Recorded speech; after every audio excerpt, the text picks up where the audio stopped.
सबसे पहले अपने छोले मटर को रात भर पानी में भिगो कर छोड़ दें। तो हमें चाहिए काला नमक, हींग, टमाटर, हरी मिर्च।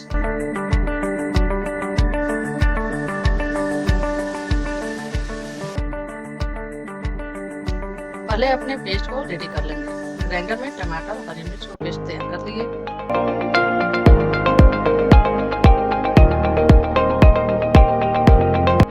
अब कुकर में छोले मटर को डाल देंगे।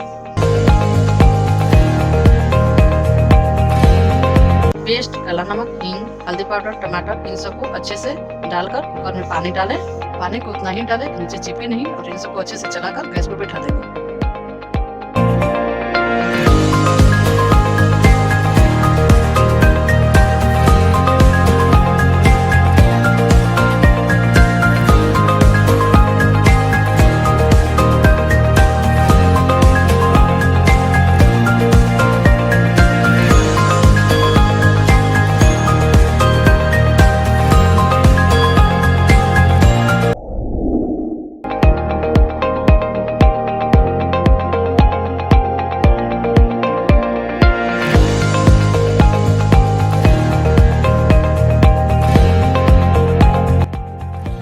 छोला तैयार हो गया है। इसे और अच्छा बनाने के लिए बॉयल की हुई आलू को मैश करके डाल देना। ज्यादा भी नहीं, 2 दिन से काम चल जाएगा।